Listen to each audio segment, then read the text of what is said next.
Hello நேயர்களே, எல்லோரும் எப்படி இருக்கீங்கோ? இன்றைக்கி வீடியோவில் என்ன பார்க்க போகிறீங்கன்னா, ப்ரௌன் டாப் மில்லெட்டை வச்சு தக்காளி சாதம் எப்படி செய்கிறதுன்னு காட்டி கொடுக்குறேன். எனக்குள்ள சாமை ஒரு குக்கர் வச்சுட்டு ஒரு 3 டீஸ்பூன் அளவுக்கு ஆயில் ஊற்றிட்டு, தாளிப்புக்கு கடுகு கடலைப்பருப்பு ரெண்டே போதும். உளுத்தம் பருப்பெல்லாம் வேண்டாம், ஜீரகம் வேண்டாம், ஒரு கடுகு கடலைப்பருப்பு இருந்தால் போதும். அப்புறம் காரத்துக்கு ஏற்ற பச்சை மிளகா, இங்கே 4-5 பச்சை மிளகா, ஃப்ரெஷ்ஷாக இருக்கிற கருவேப்பிலை ஒரு கொத்து சேர்த்துருக்கேன். அப்புறம் பொடியாக நெருக்கின 2 வெங்காயத்தை சேர்த்து நல்லா வதக்கியிருக்கேன். வெங்காயம் நல்லா கண்ணாடி பதத்துக்கு வரணும். அப்புறமா தான் நீங்கள் தக்காளியை சேர்க்கணும். இப்போ பாருங்கள், ஒரு 5-6 தக்காளியை நல்லா கழுவிட்டு பொடியாக நெருக்கி சேர்த்துருக்கேன். தக்காளி சாதம் ஆயிருக்கிறதுனால வெங்காயத்தோட தக்காளி அதிகமாக இருக்கணும். இப்போது மசாலா பவுடர்கள் சேர்த்துக்கணும். மசாலா பவுடர் நிறையா ஒன்றும் தேவையில்லை.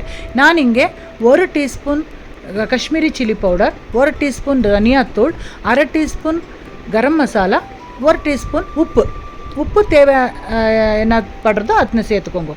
அப்புறம் இங்கே பட்டை கிராம்பு எதுவுமே நான் சேர்த்துல. ஏன்னா ரொம்ப மசாலா ஆகிட்டானா இந்த மில்லட்ஸு ஈத்துக்காது, அந்த மசாலாலாம் எடுத்துக்காது, அப்போ சாப்பிட்றதுக்கு நல்லா இருக்காது. அதனால தான் நிறைய மசாலா போடக்கூடாது. அந்த கரம் மசாலையே இருக்கும், அந்த டேஸ்ட் அது மட்டும்தான் போதும்.